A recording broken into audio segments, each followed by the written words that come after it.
Bonjour, bonjour à toutes et à tous, bienvenue dans Smart Future, l'émission des entreprises qui innovent avec, pour commencer juste après ces titres, les pompiers de demain. Quelle place pour les robots? Les missions sont-elles de plus en plus techniques? Je recevrai les lauréats du premier prix de l'innovation organisé par la Fédération nationale des sapeurs-pompiers de France.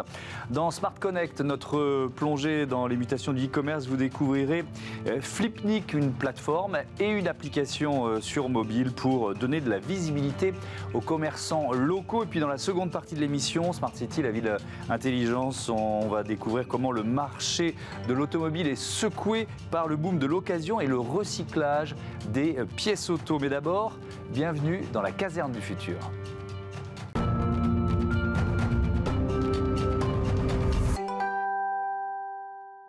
On découvre les pompiers de demain avec mes invités dans ce Smart Future. Je vous présente Céline Guilbert, bonjour. Commandant Céline Guilbert, vous êtes en charge de l'innovation à la Fédération nationale des sapeurs-pompiers de France. Bienvenue. Pierre-Édouard Saillard, bonjour, bienvenue à vous aussi. Directeur général, cofondateur d'Arkeon, vous prononcez comme ça?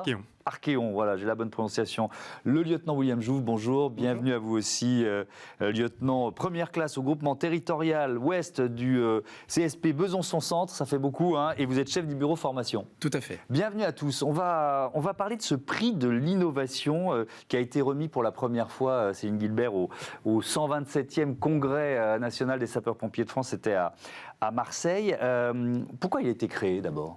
Alors en fait, à la Fédération nationale des sapeurs-pompiers de France, on a pour objectif d'aider tous les potentiels innovateurs à aboutir dans leurs projets, et parce qu'on sait que forcément pour nous, ça va avoir un impact positif pour la sécurité civile, pour les pompiers de France.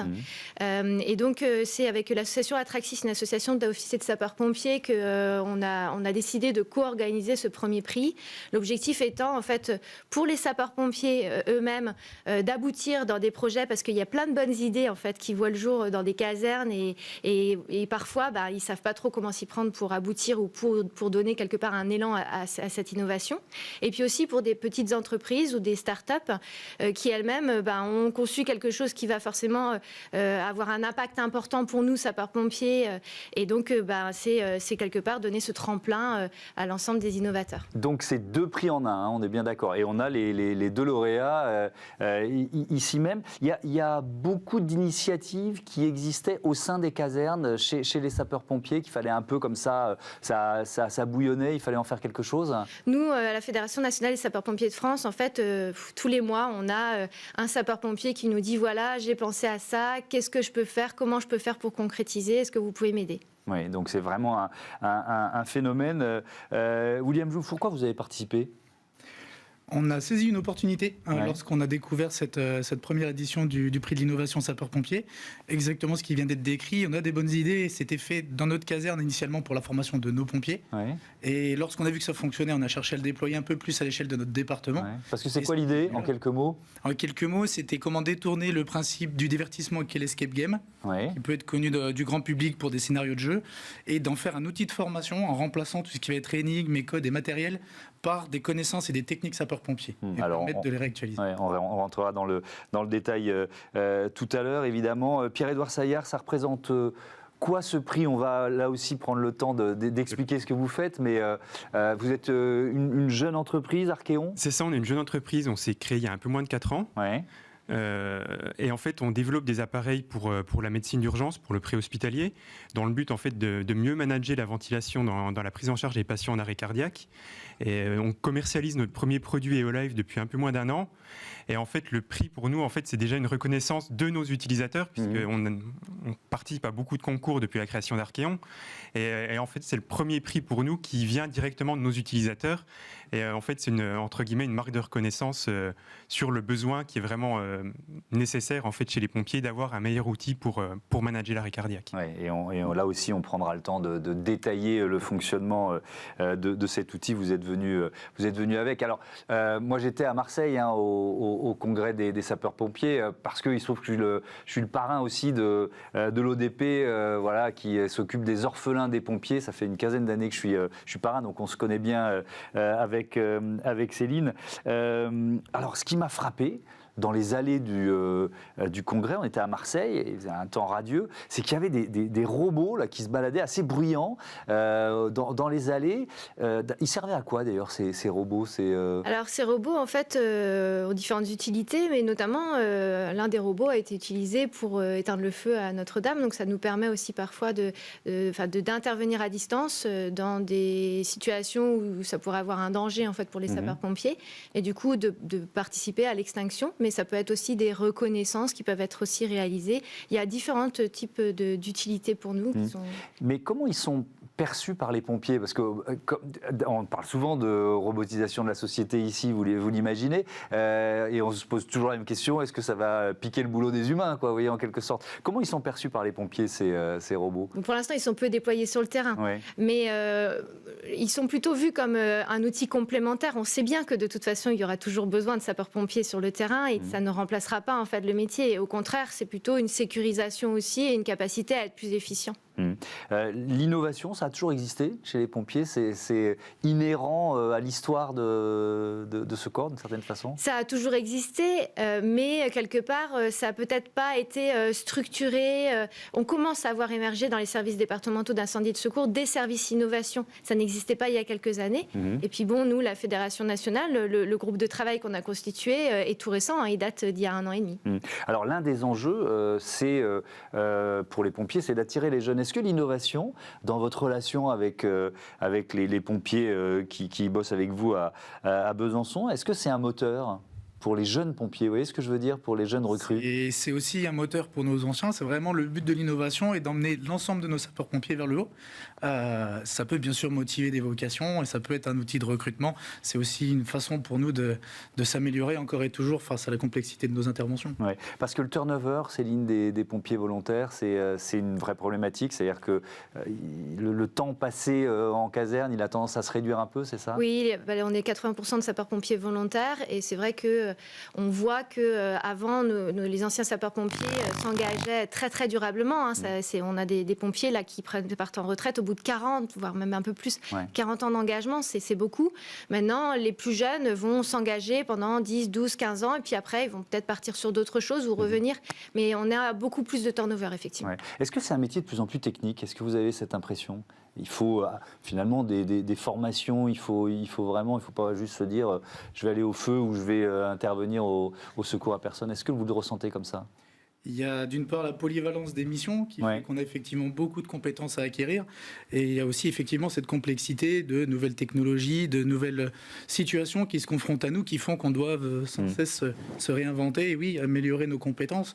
Véhicules hybrides, bâtiments de mieux en mieux isolés qui génèrent des incendies différents de ce qu'on pouvait connaître il y a une 50aine d'années. Il y a beaucoup de choses qui font que notre métier évolue et qui nécessitent... Véhicules hybrides, c'est quoi? C'est la motorisation ou c'est autre chose? Motorisation électrique, nouvelles motorisations type hydrogène, qui sont des choses qui font qu'il va falloir se réinventer, trouver de nouvelles techniques opérationnelles. Alors, on va rentrer un peu dans le détail de vos prix et de vos inventions à l'un et à l'autre. Pierre-Édouard Saillard, c'est quoi EOLife? Comment ça marche? Alors EOLife, c'est un petit dispositif qui vient en fait s'interfacer entre le masque qu'on va positionner sur le visage du patient et le ballon en fait sur lequel les secouristes, pompiers appuient pour envoyer de l'air au patient. Donc c'est composé de 2 éléments. Il y a un capteur qui a usage unique qu'on va changer à chaque patient puisqu'il peut y avoir des sécrétions, il peut y avoir des vomissements, etc. Donc ça on le change à chaque patient. Et il y a un boîtier lui qui est en fait réutilisable et qui va guider le secouriste en fait dans sa ventilation. Donc voilà, c'est un tout petit boîtier, ça tient dans la main et ça va guider le secouriste en fait avec des informations très simples, avec des codes de couleurs, avec des barres graphes, avec des informations timées, on va dire à 3, 2, 1 pour lui indiquer en fait le moment précis auquel il doit ventiler le patient. Parce qu'en fait, on se rend compte depuis pas mal d'années que dans l'arrêt cardiaque, il y a 2 choses à faire. Il y a masser le patient pour faire circuler le sang et il faut surtout lui apporter de l'oxygène. Et apporter de l'oxygène, actuellement, on le fait avec un ballon en plastique sur lequel on appuie, mais sans savoir en fait si on envoie 300 millilitres au patient ou si on en envoie 800. Et en fait, là, depuis une dizaine d'années, on commence à s'intéresser de plus en plus à la ventilation, sur en fait qu'est-ce qu'apporte la ventilation dans les chances de survie du patient dans l'arrêt cardiaque. Parce que l'arrêt cardiaque, c'est quand même la première cause de mortalité dans le monde. On n'a que 5% de chances de survivre à un arrêt cardiaque. 5%. Et en France, c'est 50 000 décès par an en France.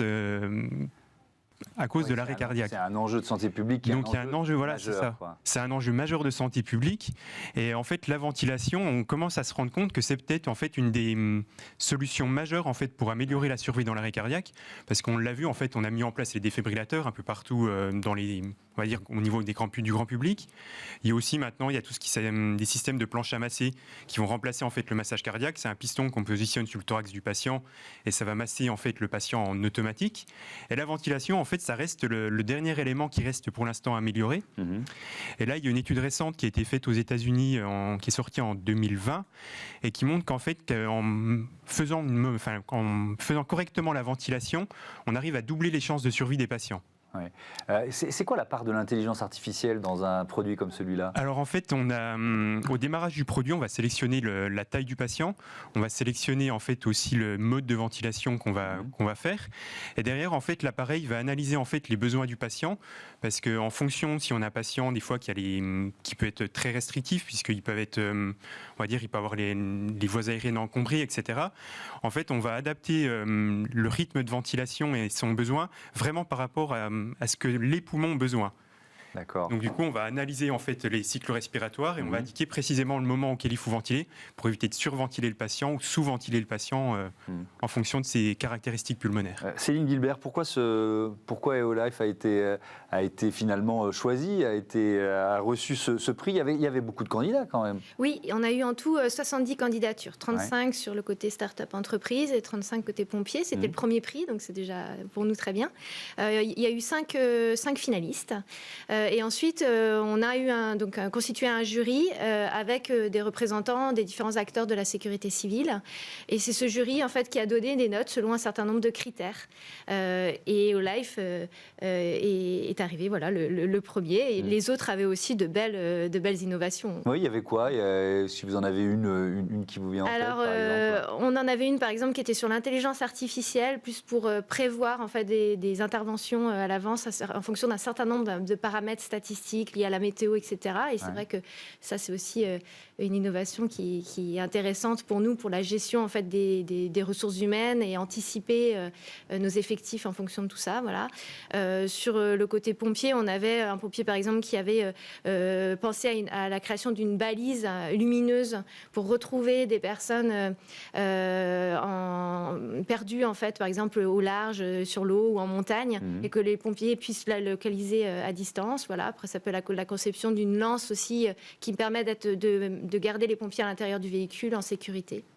Est-ce que vous vous imaginez utiliser ce procédé en intervention ? Est-ce que vous voyez l'usage que vous pourriez en faire ?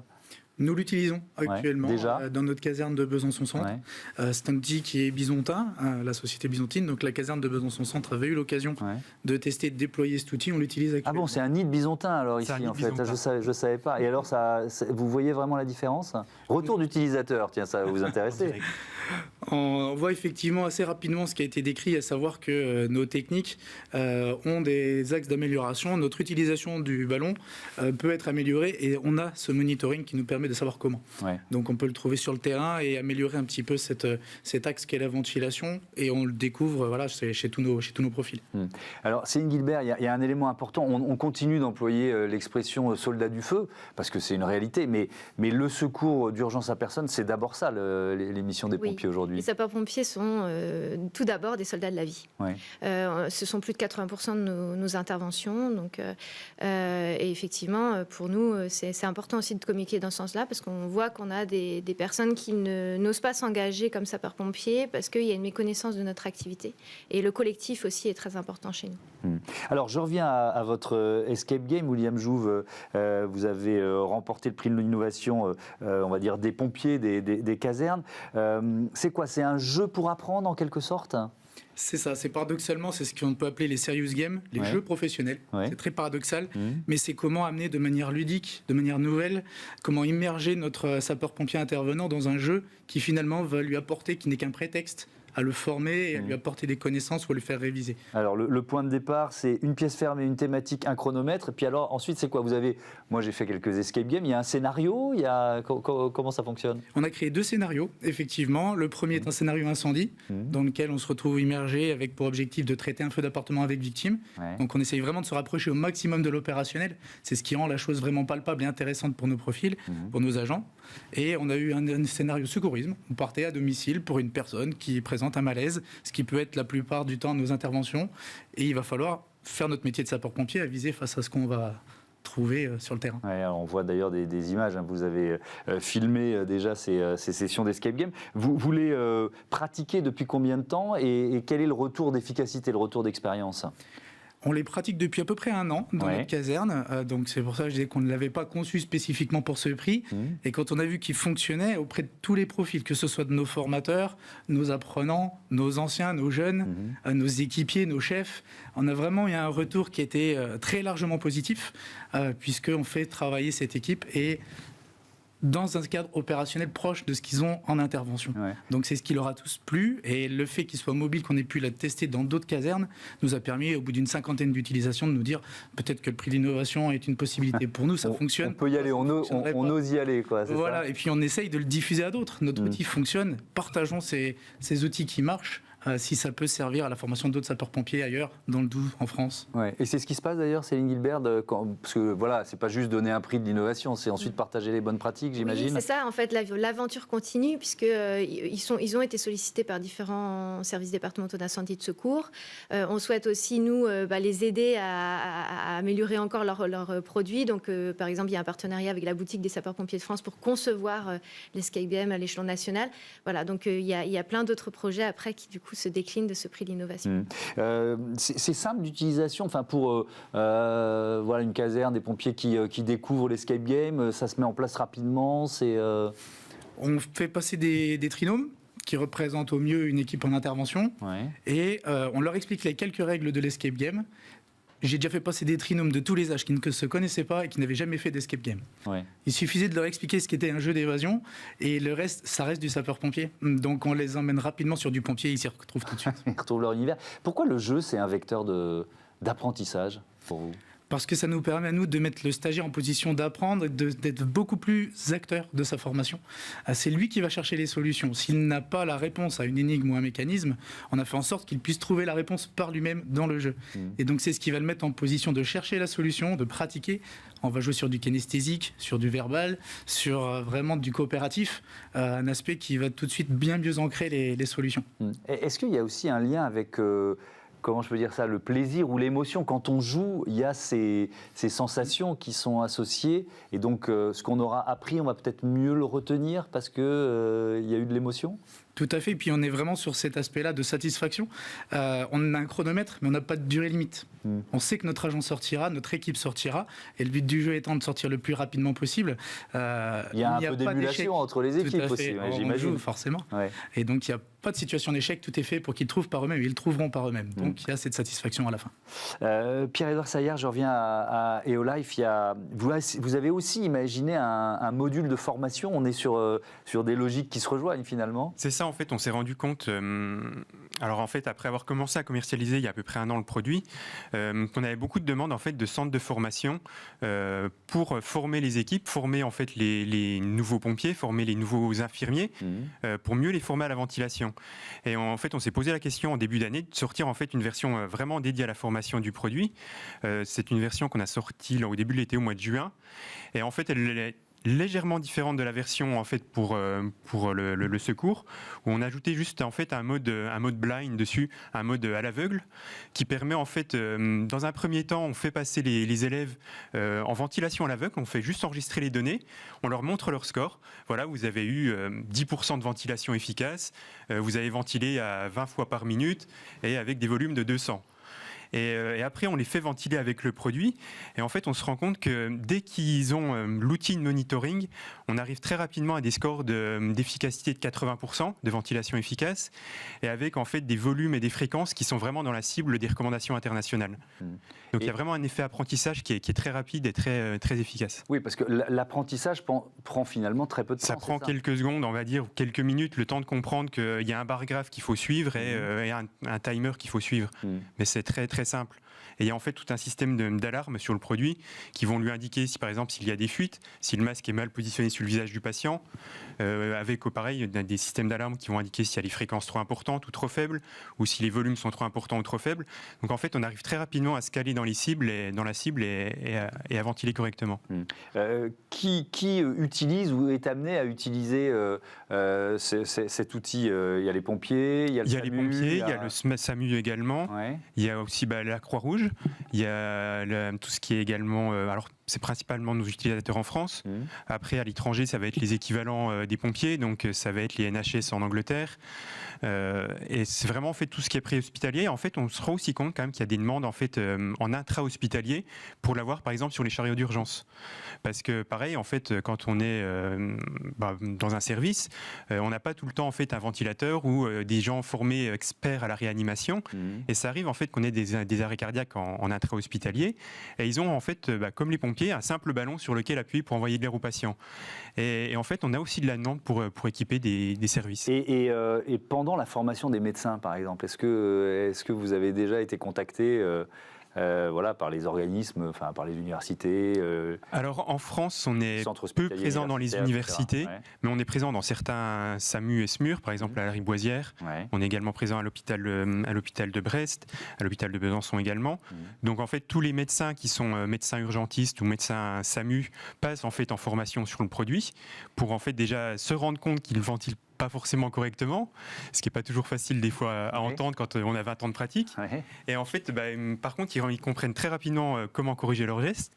Et après, on est présent dans pas mal d'hôpitaux universitaires en Angleterre, où en fait il y a une pratique qui est un peu différente sur la formation, et il y a en fait un gros intérêt à apporter en fait en formation énormément de technologies pour mieux former les utilisateurs et les futurs médecins, futurs infirmiers, futurs secouristes. Céline Guilbert, qu'est-ce qui se passe après un prix comme celui-là? Est-ce que ça veut dire que le boîtier EOLive va forcément être diffusé dans toutes les casernes de France? Comment ça marche? C'est chaque directeur de centre départemental d'incendie qui décide? Comment ça va fonctionner ça? En fait, c'est chaque service départemental d'incendie et de secours qui décidera d'acquérir le matériel. Le fait que l'on communique, qu'il soit présent au congrès, parce que le congrès, c'est là où aussi on a tous les territoires de France qui sont présents, fait que les pompiers vont s'intéresser et que petit à petit, ils vont être amenés à peut-être acquérir du matériel sur un plan d'équipement sur plusieurs années peut-être. Donc c'est surtout, nous, la visibilité qu'on apporte. Vous avez déjà eu des touches ou des commandes depuis? Effectivement, on a eu quelques contacts. C'était il y a un mois. On a déjà eu quelques contacts, on va dire, même le lendemain directement, des gens qui sont passés sur le stand de nos distributeurs pour avoir plus d'informations, pour organiser des démonstrations chez eux, avoir des produits en prêt pour pouvoir le tester. Donc on a déjà eu pas mal en fait de contacts suite à ça. Et puis après on avance aussi sur d'autres sujets avec la sécurité civile, avec le ministère de l'Intérieur, pour en fait essayer de déployer peut-être aussi plus rapidement en fait EOLife au niveau national. Donc oui, il y a beaucoup de marques d'intérêt.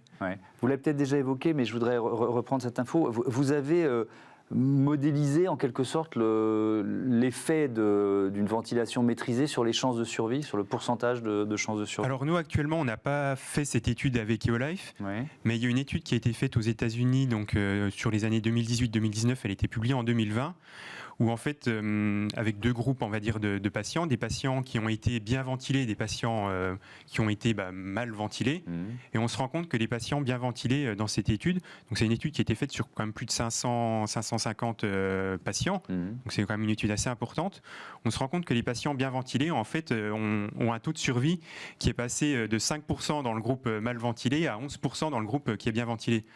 Donc c'est vrai qu'à l'échelle nationale, ça représente beaucoup de vies sauvées. Et surtout, en fait, ce qu'on se rend compte aussi, c'est qu'avec une bonne ventilation, il y a moins de séquelles sur le patient derrière. Parce qu'en fait, là, actuellement, on a tendance à hyperventiler le patient. Donc quand on hyperventile un patient, on gonfle les alvéoles pulmonaires, on explose les alvéoles pulmonaires, donc il y a des lésions au niveau des poumons, ce qui peut engendrer des pneumonies derrière. Ou à l'inverse, si on hypoventile le patient, donc on ne le ventile pas assez, il peut y avoir des lésions cérébrales. Donc en fait, une bonne ventilation est extrêmement importante en fait, pour aider le patient à mieux en fait récupérer derrière. Et il y a justement pareil aussi des études qui montrent qu'une bonne ventilation permettrait en fait de réduire le temps en soins intensifs derrière. Et en fait, d'un point de vue économique, c'est déjà des journées qui coûtent très cher, les journées en soins intensifs. Et les journées en soins intensifs sont extrêmement en fait éprouvantes pour les patients. Et du coup, il y a vraiment des enjeux assez importants là-dessus. Céline Guilbert, pour conclure, je voudrais qu'on évoque les enjeux de diversité, de féminisation chez les pompiers, parce qu'on parle des pompiers de demain. Aujourd'hui, c'est quel pourcentage de femmes chez les pompiers, par exemple? On est à entre 18 et 20% de femmes. Bon, ça progresse? Oui, ça progresse d'année en année. Vous êtes devenue en 2011 la première femme plus jeune membre du conseil d'administration de la fédération. En 10 ans, ça a beaucoup progressé, ça? Oui, tout à fait. Là, on a beaucoup plus de femmes au conseil d'administration et on est déjà aussi avec un certain nombre de femmes aussi au comité exécutif qui vient de se constituer. Oui. Et dans les casernes? Et dans les casernes, on a effectivement... maintenant, on voit des centres de secours où on est à 50% de femmes, ce qu'on ne voyait pas il y a quelques années. Donc petit à petit, un cercle vertueux qui se met en place. Et on voit que la diversité des profils fait qu'on est plus efficace. D'ailleurs, nos collègues de Besançon l'ont bien compris, puisque dans le escape game, ils font de l'intergénérationnel, ils font de la diversité, et ils voient bien que l'équipe est plus efficace pour résoudre des énigmes, Et ben, c'est la même chose sur le terrain. Merci beaucoup, merci à tous les trois. On passe tout de suite à Smart Connect, comment donner de la visibilité aux commerçants locaux sur Internet.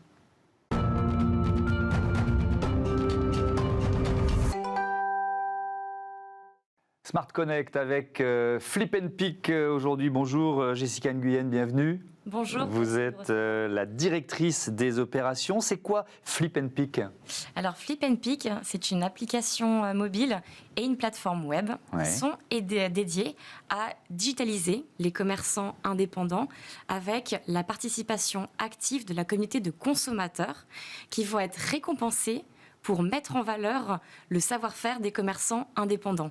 Comment ça fonctionne concrètement? Je prends en photo le petit pain de ma boulangère. Je vais donc valoriser ces 6 délicieux croissants qui sortent du four, les publier sous la page de la boulangère dans l'application mobile. Et en tant que consommatrice, je vais donc avoir des points. Ah, il y a une gratification du consommateur. Bien sûr. Okay. Je vais donc avoir des points, en plus de me régaler avec le bon croissant, des points qui me permettront d'avoir accès à un catalogue d'offres, de promotions et de rabais exclusifs auprès du réseau de commerçants avec qui nous travaillons, ainsi qu'un réseau de partenaires qui vont s'associer à Flip & Pick. Parce que l'objectif, c'est de donner de la visibilité aux commerçants locaux, c'est ça? Absolument. On parle vraiment là de commerçants indépendants et de créateurs vraiment très locaux. On aime dire que l'on met en avant le made in local. Donc effectivement, le but, c'est vraiment de les accompagner sur le digital et de leur offrir un outil qui est absolument fabuleux, qu'on a tous dans nos poches, le smartphone, où on fonctionne un peu comme un Instagram. On prend en photo le contenu. On n'arrête pas de photographier la nourriture. Exactement. Il n'y a pas que les Français, mais ça marche très bien en France. Ça marche très très bien. Ouais. Ça, c'est sûr. Mais alors, on pourrait se dire que l'idée, elle est née du déconfinement. Sauf que c'est pas ça. Qui l'a inventé? C'est parti d'où et de qui? Alors, nous sommes partis du constat avec les fondateurs en Europe que le problème du commerce local était un phénomène global. Parce que nos amis, les Canadiens, qui est donc la partie nord-américaine avec laquelle nous collaborons aujourd'hui, étaient en train de réfléchir sur créer un annuaire qui serait dédié à offrir de la visibilité aux commerçants et de pouvoir avoir ce système de récompense qui va donc amener du trafic physique en magasin, en plus de leur offrir de la visibilité. Donc ils sont partis sur un système d'annuaire. Et puis on va dire que l'Europe, on y a ajouté le côté technologique avec, on va dire, un système de récompense connecté où le but est que le système de récompense, le système de points qu'on offre à la communauté, puisse également sortir de l'écosystème Flip & Pick auprès de notre réseau de partenaires. Mais alors ça a démarré quand? Le point de départ de l'idée, c'était quand? Ça a débuté en 2016. Oui, donc c'était bien avant l'épidémie. C'était bien avant parce que effectivement, depuis l'épidémie, alors il y a eu un gros mouvement autour de l'économie locale, des commerçants locaux. Et des enjeux de la numérisation. Bien sûr. Sauf que le problème, il date quand même depuis bien avant. Il date depuis l'époque où les pure players ont commencé à s'installer, ont commencé à développer, je dirais, toute l'activité autour du digital. Et les commerçants sont restés un peu en marge de tout ça, sans avoir la conscience à quel point le digital est important pour qu'ils puissent communiquer et pour qu'ils puissent avoir de nouveaux canaux de vente. Mais j'imagine que ça vous donne un argument supplémentaire auprès des commerçants, parce qu'on a bien vu lors des confinements que ceux qui étaient numérisés ou digitalisés avaient un coup d'avance, quoi. Absolument, absolument. Ce qui est regrettable, c'est de savoir que fin 2019, il y avait seulement 15% des commerçants indépendants français qui avaient accès au digital, à savoir une page sur les réseaux sociaux, un site internet dédié ou un référencement sur un annuaire type Google.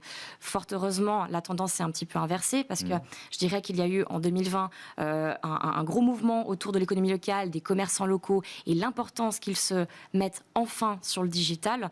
Maintenant, on est à 40% des commerçants indépendants qui sont digitalisés. Il y a encore du travail. Fort heureusement, il y a beaucoup de plateformes telles que la nôtre où les commerçants peuvent facilement communiquer. Est-ce que les grandes enseignes participent ou alors est-ce qu'au contraire c'est quelque chose d'un peu frontal, quoi? Alors, on va dire que déjà la France n'est pas égale face à ça. C'est que effectivement il y a certaines grandes enseignes, grandes industries qui vont jouer le jeu, qui vont véritablement venir en aide aux commerçants indépendants.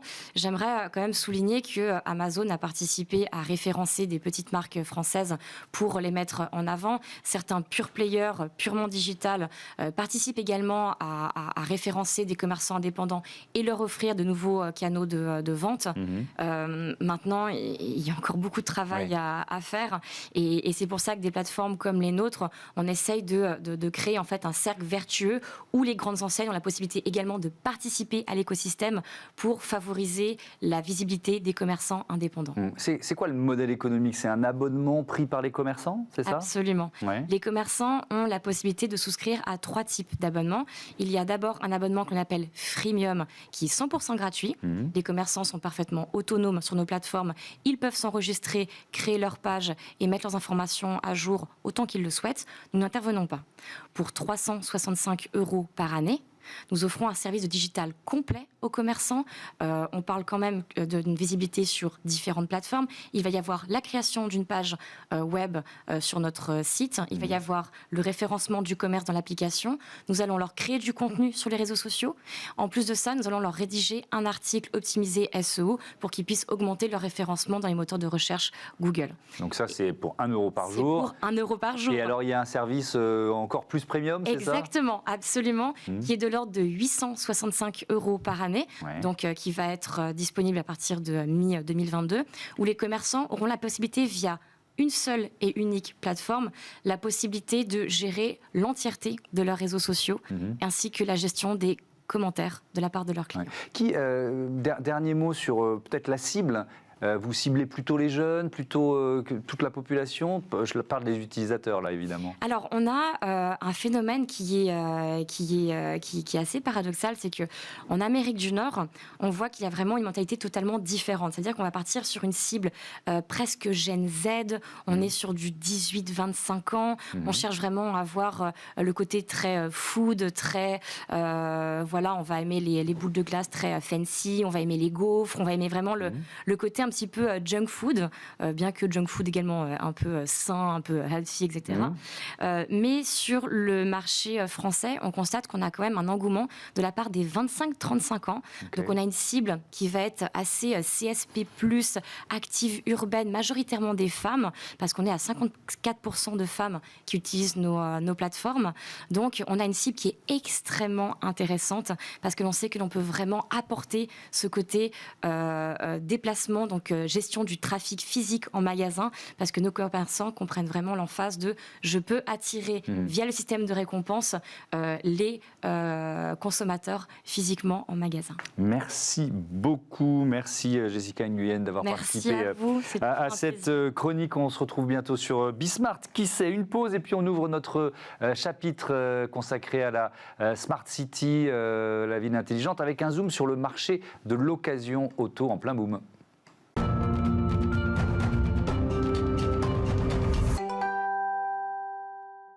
De retour dans Smart Future avec au programme de la prochaine demi-heure le boom du marché de l'occasion. Les ventes de voitures neuves s'effondrent. La seconde main en profite pour les véhicules mais aussi pour les pièces auto, vous verrez. Et puis dans notre rubrique Smart Move consacrée aux nouvelles mobilités, on va prendre le bus sans ticket mais sans resquiller, simplement muni de notre carte bancaire. C'est parti. Réinventons la mobilité de demain dans Smart City avec SEAT. Le marché auto, le marché de la seconde main ou de la bonne vieille occasion, évidemment, c'est ce dont on parle tout de suite dans cette séquence Smart City dans Smart Future. Je vous présente mes invités. Stéphane Broscaillet, bonjour, bienvenue. Bonjour. Vous êtes le président, le cofondateur de Réparcar. À vos côtés, Alexandre Marine, bonjour. Bonjour. Bienvenue à vous aussi. Vous êtes le président d'AutoHero. Tiens, on commence par une présentation de vos entreprises respectives. Réparcar, c'est quoi ? Réparcar.fr, c'est une marketplace qui est spécialisée dans la vente de pièces d'occasion automobile à destination des professionnels et des particuliers. Et à la différence des sites de petites annonces, on sélectionne nos vendeurs selon un cahier des charges précis et on simplifie la recherche avec la recherche par plaque d'immatriculation de sorte qu'on puisse développer l'économie circulaire en Europe pour toute la mobilité. Ouais, ça existe depuis longtemps ?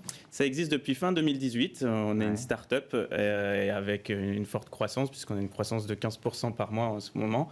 Et donc, voilà, là, on est en plein développement pour accéder plus simplement à la pièce de réemploi et la rendre plus grand public. Vous venez de lever, il y a quoi, quelques semaines ou quelques mois, 2 millions d'euros. Ça va être un accélérateur, évidemment. Pour en faire quoi ? C'est quoi l'idée ?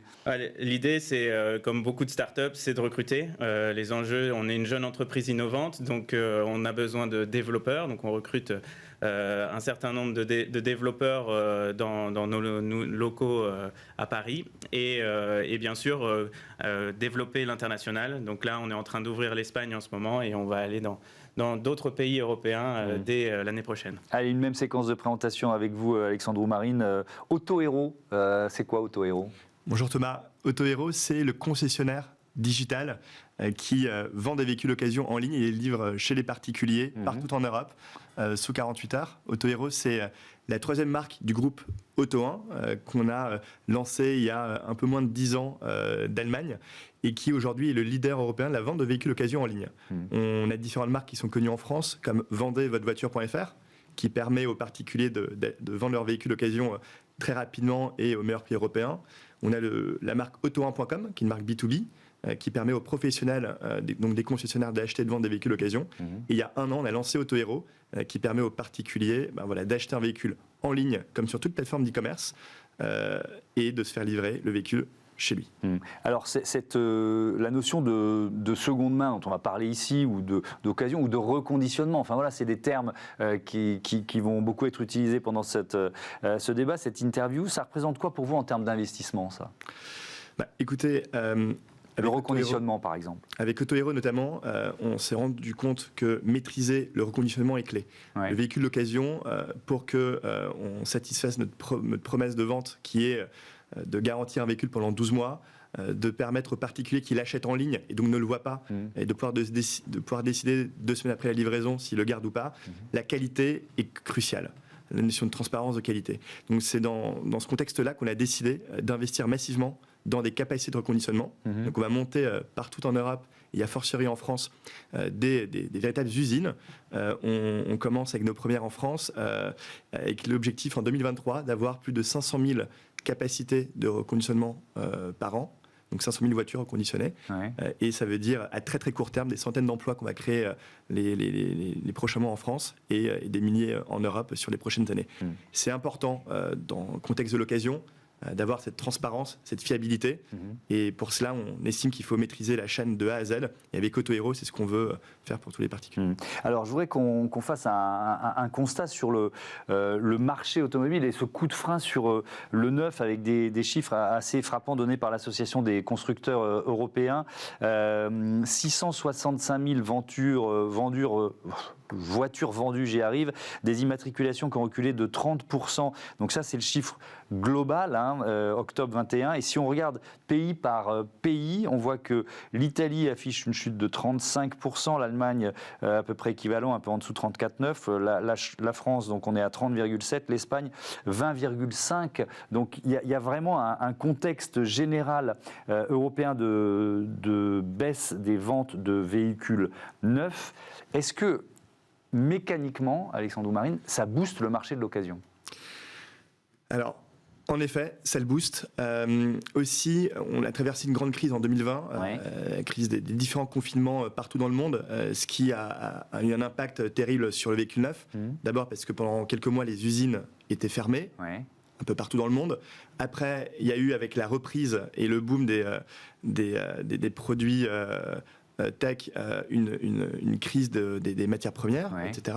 Donc, ce qui fait que les constructeurs aujourd'hui ont du mal à s'approvisionner, ont du mal à livrer, et on parle en effet d'une baisse de 20, 30, voire même 40% sur certains produits de véhicules neufs.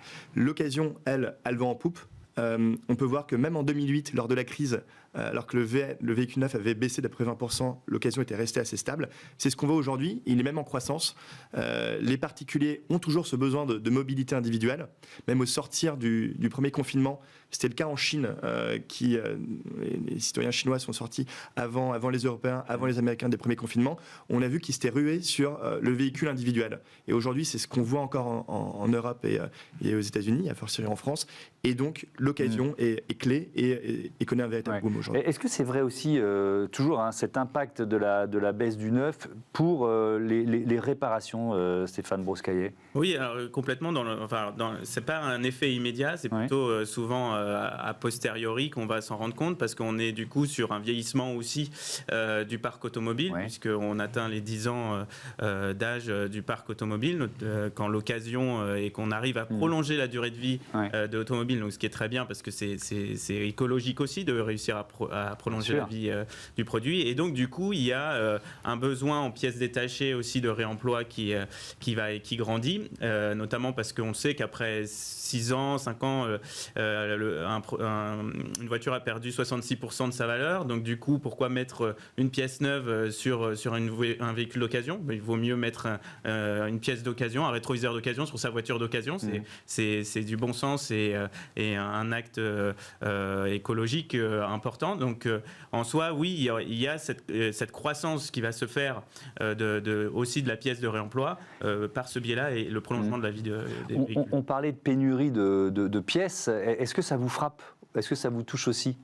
Alors, nous, on est de toute façon déjà sur un marché pénurique, puisqu'on ne peut pas produire de la pièce d'occasion. Donc, on a déjà cette contrainte-là. Et ça, c'est un effet d'aubaine. Mais vous voyez ce que je veux dire? Si on manque de pièces neuves, on va aller de plus en plus chercher des pièces d'occasion. Donc, peut-être que ça complique votre métier. Le marché pénurique des véhicules neufs, nous, aujourd'hui, on ne le connaît pas, puisque, en général, un véhicule, il a au moins plus de 5 ans avant d'arriver dans un centre de déconstruction automobile. Donc du coup, nous, c'est encore une fois, c'est par vague décalée. On le verra dans quelques années. Alors, on va continuer d'évoquer. Je voudrais donner d'autres chiffres qui viennent de l'association Sécurité et Réparation Automobile. 20% des pièces utilisées pour réparer des voitures de 15 ans et plus sont issues du recyclage. Véhicules de 15 ans et plus, c'est ce qui m'a frappé dans cette stat. C'est quoi les chiffres quand on rajeunit les voitures? En fait, en réalité, c'est souvent les assureurs ou les réparateurs vont aller chercher de la pièce issue de l'économie circulaire quand elle se retrouve économiquement irréparable ou à la limite. Et donc, du coup, on va chercher de la pièce d'occasion pour faire baisser ce chiffrage de réparation. Parce qu'il faut savoir que donc, sur reparcar.fr, par exemple, on est jusqu'à 80% moins cher que le neuf sur la pièce d'occasion. Donc, il y a un vrai écart. Donc, les assureurs ont aussi tout intérêt à développer l'économie circulaire pour des véhicules de plus en plus récents. Et aujourd'hui, les déconstructeurs français s'industrialisent énormément pour déconstruire davantage et créer un pool de pièces automobiles européens beaucoup plus important. Et donc, c'est à nous aussi d'être des facilitateurs pour donner accès sereinement à la pièce d'occasion. Et il y a encore beaucoup de travail. Vous êtes complémentaires ou concurrents? Comment vous vivez l'un l'autre, Alexandre Doumarine? complètement complémentaires. On intervient à différentes étapes de la chaîne de valeur. Nous, c'est véritablement lors de l'achat d'un véhicule d'occasion. C'est un acte qui arrive en général tous les 5 ans pour un particulier, qui est très important parce que l'automobile, c'est le deuxième panier moyen des ménages. Or, c'est un acte qui est très anxiogène, très compliqué. Et nous, ce qu'on veut faire avec Autohero, c'est le simplifier. La chance qu'on a eue, c'est on est une boîte technologique, même si on a des très fortes opérations, on a 5000 personnes en Europe, à peu près de 700 en France, mais on a pu partir pour créer Autohero d'une feuille blanche. Donc on a pris tous les leviers qui agacent les gens. Tous les irritants, comme on dit. Tous les irritants, vous le dites, et on les lève un par un. Donc le reconditionnement dont on a parlé en est un, tous nos véhicules sont garantis 12 mois. Dès qu'on livre à un particulier, il a 2 semaines pour faire son avis. Également, on joue la transparence jusqu'à même la livraison parce que le véhicule est acheté en ligne via un showroom virtuel. Il est livré à la maison dans un des camions qu'on a créés qui circulent partout en France maintenant, des camions vitrés où on célèbre cet acte de livraison. Voilà.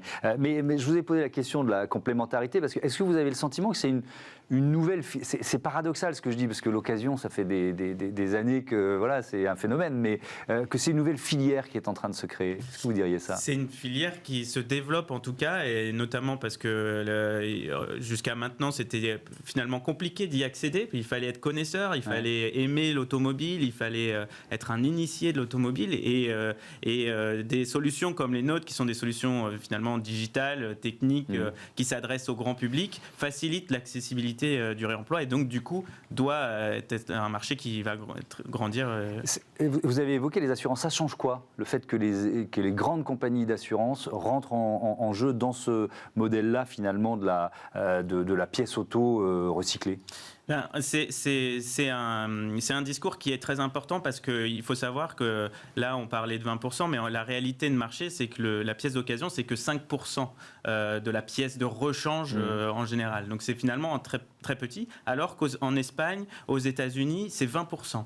Donc finalement la France est très en retard. Donc il y a un besoin aussi des assureurs de communiquer pour rassurer le client, pour inciter aussi les automobilistes à utiliser de la pièce de réemploi qui est effectivement garantie, contrôlée, certifiée et tracée pour et développer ce marché.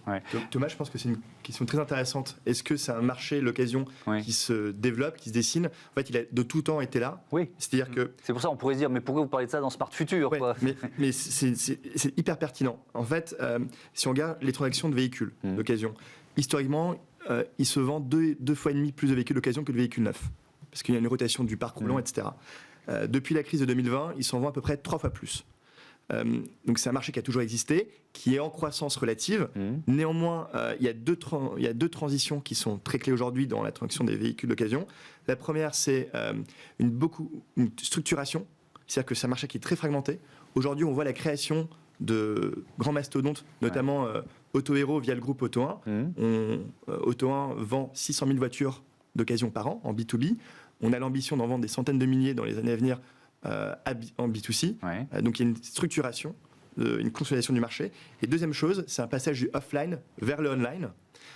Parce que même si c'est, comme on l'a dit, le deuxième panier moyen des consommateurs, c'est resté très offline, alors qu'on a vu des transitions très fortes dans la food, dans les consumer goods, où les gens sont habitués à acheter sur Fnac.com, sur Amazon, etc.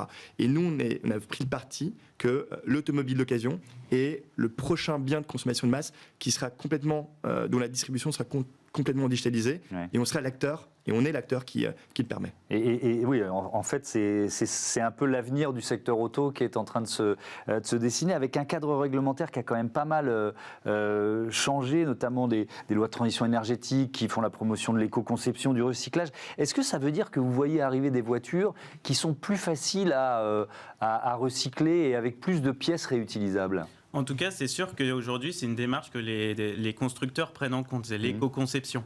Et donc, du coup, pour nous, et et notamment la difficulté pour un centre de déconstruction automobile, c'est d'identifier la pièce qui est sur le véhicule, s'assurer que c'est la bonne référence, de sorte qu'ils puissent la redistribuer de façon correcte sans qu'il y ait de retour. Et justement, les constructeurs aujourd'hui font cet effort, et on travaille aussi avec eux, on discute avec eux, de sorte qu'il y ait une économie circulaire globale de l'automobile, même si aujourd'hui l'automobile est quand même exemplaire dans le circuit de l'économie circulaire et de la réparabilité par rapport à d'autres secteurs d'activité. Ouais. Qu'est-ce que ça va changer la voiture électrique? On termine là-dessus, il nous reste moins de 2 minutes. Elles seront peut-être avec une durabilité plus importante. Comment vous appréhendez ce virage qui est majeur, Alexandre Marin? Il y a un virage majeur sur l'électrique, éventuellement aussi sur l'hydrogène. Ouais. Je pense qu'on a des pays qui sont très en avance, typiquement la Norvège, où 8 véhicules sur 10 qui se vendent sont déjà électriques. Je pense qu'on y viendra en Europe continentale ou en Union européenne. Est-ce qu'on changera moins de voitures électriques qu'on changeait de voitures thermiques? Je pense qu'on est... malheureusement, je ne suis pas devin. On ne peut pas répondre à cette question. Non, ça dépendra de la qualité des véhicules produits par les constructeurs. Pour nous, en tout cas en tant que distributeurs, je pense qu'aujourd'hui, on essaie de consolider la distribution de véhicules thermiques via Autohero en ligne de manière simple et transparente. On vend déjà des véhicules électriques. La part va augmenter. On adaptera notamment, je pense, nos usines de reconditionnement à ces changements. Mais voilà, nous, ce qui importe, c'est que le canal de distribution et la satisfaction des clients lorsqu'ils vivent leur expérience d'achat soit exemplaire. Et on accompagnera les constructeurs dans cette distribution-là. Allez, même question pour conclure. Nous, déjà, il y a encore une fois, comme nous, on est toujours sur un marché décalé. Nous, déjà, dans les 20 prochaines années, on va vendre peut-être beaucoup plus de moteurs thermiques, étonnamment, parce qu'il y a un moment donné, il y aura plus de production, donc, et il y aura un besoin pour prolonger la vie des véhicules existants. Et après, il y a sauf s'ils sont interdits quand même. Alors, l'interdiction, elle va être compliquée parce qu'on ne peut pas mettre d'un coup toutes les voitures dans les caisses automobiles. On est d'accord. Donc, il faut aussi il faut réfléchir à ça. Et puis, tous les Français n'ont pas les moyens d'acquérir une voiture électrique. Et il y a le marché qui va se faire progressivement. Donc, ça peut prendre quand même 20 ans pour qu'il y ait vraiment une exhaustivité de l'électrique. Et donc, nous, on travaille aussi pour savoir comment demain on va traiter aussi le véhicule, la batterie. Et est-ce que la durabilité de la batterie, aujourd'hui, on a encore très peu de recul dessus. Donc, est-ce qu'elle va être aussi longue qu'un moteur thermique? Est-ce qu'on va finalement conserver les véhicules aussi longtemps? Pour l'instant, il y a encore beaucoup de points d'interrogation. Mais ça fait partie de notre job de faciliter l'interaction entre les acteurs. Merci beaucoup. Merci à tous les deux. C'était passionnant d'avoir participé à ce Smart City. On passe à Smart Move tout de suite. Nouvelle mobilité ou quand la carte bleue remplace le ticket de bus.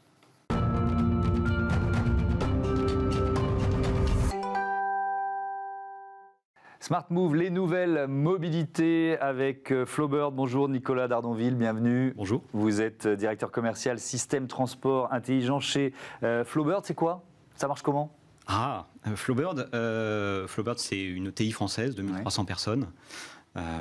Fondée à Besançon il y a une petite centaine d'années. Alors ça s'appelait pas Flowbird, j'imagine. Ça s'appelait la compagnie des compteurs, ensuite ça s'est appelé Schlumberger, ensuite Parkeon et aujourd'hui Flowbird. D'accord, ok. Donc le point de départ c'était les parcs-mètres et vous êtes resté dans cette technologie finalement du stationnement et des moyens de payer son stationnement ou sa mobilité. Exactement, Flowbird c'est l'aménagement, la gestion des mobilités sur les territoires. Donc on est autant sur le stationnement que sur les systèmes de transport en commun. Et on essaye d'optimiser tout ça avec nos solutions. Alors notamment, il y a cette solution qui s'appelle Sésame. Comment ça marche? C'est quoi Sésame? Alors Sésame, c'est Sésame ouvre-toi. Sésame ouvre-moi les transports. Donc en fait, c'est votre carte bancaire qui vous permet de voyager directement, sans avoir à passer à un automate, sans avoir à aller à un guichet. Vous prenez directement votre carte bancaire, vous la présentez sur le valideur qui est à l'entrée des transports en commun, et vous avez à ce moment-là, vous êtes enregistré et le paiement est effectué a posteriori en fonction de votre usage. Donc ça s'appelle l'open payment. D'accord. Quels avantages? On les voit bien, mais bon, je vais vous laisser pour les clients, mais aussi pour les opérateurs. Alors, les avantages, ils sont multiples. Pour l'usager, c'est la simplicité extrême. La carte, vous l'avez déjà dans la poche, c'est votre Sésame, il est là. Vous n'avez juste qu'à le présenter. Vous pouvez voyager à plusieurs avec, donc c'est ultra simple. Vous évitez de passer à l'automate, comme je le disais. C'est la sécurité. On n'est plus allé bidouiller un automate, à échanger de la monnaie avec un machiniste à l'entrée du bus, etc. Donc en période Covid, c'est vrai qu'on est plutôt assez intéressé et ça c'est un vrai bénéfice. Et puis vous avez la garantie du meilleur paiement possible, du meilleur du meilleur tarif. Donc c'est la garantie du meilleur tarif puisque... C'est-à-dire que la carte va choisir le meilleur tarif en quelque sorte. C'est presque ça. Vous allez voyager autant que vous voulez avec votre carte et en fin de journée, en fin de semaine ou en fin de mois, le système vous vérifie en fait votre consommation et vous facture exactement ce qui aurait été le mieux pour vous. Donc si vous avez voyagé une fois, ça va être un titre unitaire. Si vous avez voyagé 5 fois dans la journée, il va probablement vous appliquer le forfait journée. Et si vous revoyagez dans la semaine ou dans le mois, il va aller vous appliquer le meilleur tarif à la semaine ou au mois. Alors, du coup, je reprends la question pour les opérateurs, et peut-être qu'ils ont à y perdre, les opérateurs. Alors, les opérateurs n'ont pas à y perdre. Eux, ils sont aussi grands gagnants du système. Pourquoi ? En fait, à double titre. Le premier, c'est ils vont probablement augmenter la vitesse, qu'on appelle la vitesse commerciale de leur réseau. C'est la vitesse à laquelle le bus parcourt son trajet de A à Z. À partir du moment où on met en place l'open payment, les gens montent à bord, peuvent directement payer avec leur carte bancaire, ils ne s'adressent plus au machiniste pour acheter un ticket, et du coup, c'est du temps gagné. Un ticket vendu au machiniste, c'est 15 secondes, un open payment, c'est 1 seconde, moins d'1 seconde. Donc là, il y a un temps considérable de gagner. Donc on a des retours d'expérience qui montrent que sur un réseau de la taille d'Amiens, par exemple, on peut économiser 1, 2, 3 véhicules à l'année, donc c'est assez monstrueux. Tout en offrant le même service, hein, évidemment. Bien sûr. Évidemment important. Évidemment. De quelle technologie on parle ? C'est le même principe que le paiement sans contact, en fait ? C'est exactement fondé sur le paiement sans contact, donc on a les mêmes normes, la même sécurité. En revanche, le paiement sans contact, quand vous achetez votre baguette, c'est du paiement immédiat, c'est débité à l'instant T. Là, on va faire, nous, de la facturation a posteriori, on la fait le soir. Tous les soirs, on fait une facturation en fonction de la consommation. C'est du Made in France. C'est du Made in France. Il faut le dire aussi, c'est un élément exactement. important. C'est du Made in France qui s'exporte bien également, hein, puisque aujourd'hui on a 3 réseaux, presque 3, déployés en France, mais aujourd'hui on a déployé Amiens et Monaco sur le territoire français. On en a une petite dizaine qui vient pour 2022, donc c'est un vrai boom. Et à l'international ? Et à l'international, on a déjà déployé les bus d'Édimbourg en 2019. On va déployer dans les jours qui viennent la ville de Laval, donc c'est la banlieue de Montréal, au Québec. Et puis l'an prochain, on va déployer l'Irlande du Nord, on va déployer Perth en Australie, on va déployer Birmingham aux États-Unis. Donc on est vraiment partout. Est-ce que c'est simplement, parce que vous dites que c'est une technologie que finalement on maîtrise pour le sans contact, est-ce que c'est simplement une bonne idée d'utiliser cette même technologie, ou alors ça a demandé quand même de la recherche-développement, un peu de technologie embarquée, etc. Oui, ça a été plusieurs années de développement. On a fait le choix de faire une offre extrêmement packagée, extrêmement simple à déployer. C'est quelque chose qu'on déploie en 1 à 2 mois chez un nouveau client. Mais ça a demandé effectivement beaucoup d'efforts d'avoir une offre bien structurée. Et pour ça, on s'appuie aussi sur les forces de l'entreprise. On est depuis assez longtemps éditeur de nos propres solutions de paiement, et donc c'est un vrai atout de Flowbird. Merci beaucoup d'être venu présenter Flowbird. Bon vent, on va dire ça évidemment pour une entreprise qui s'appelle Flowbird. Je ne pouvais pas ne pas la faire. Voilà, c'est la fin de cette émission. Merci à toutes et à tous. Bon week-end sur Bismart. Je voudrais remercier Caroline Ricro qui est à la production, à la programmation de cette émission, Romain Luc à la réalisation aujourd'hui et Héloïse Merlin au son. Salut à toutes et à tous.